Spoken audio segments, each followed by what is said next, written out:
question qui nous a été posée beaucoup ce matin, notamment par Sarah. Le couvre-feu actuel a été décrété jusqu'au samedi 30 janvier inclus.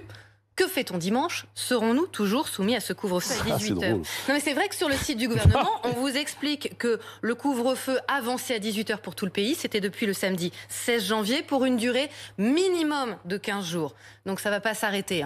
On considère que s'il n'est pas levé, c'est que ça continue. Il a de fortes chances d'être prolongé, voire durci, oui, puisque ce serait un couvre-feu permanent. Mais effectivement, ça montre le flou dans lequel on est. Si c'est pas annoncé...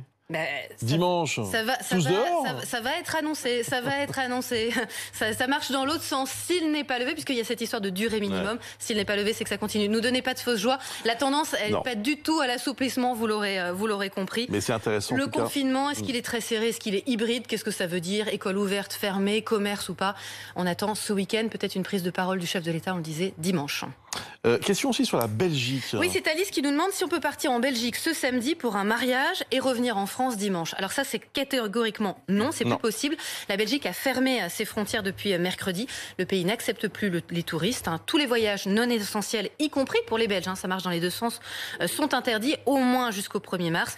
Contrôle aux frontières pour les voitures, mais aussi bien sûr dans les aéroports et les gares. Et on a une question de Damien qui nous dit que lui habite dans les Ardennes, qu'il a l'habitude de couper par la Belgique pour aller dans le nord. Est-ce que c'est toujours possible? Là, le transit, oui. Sans s'arrêter, on peut passer par la Belgique. Comme chez nous, il faut une attestation qui est allée télécharger sur le site info-coronavirus.be et vous cochez voyage de transit.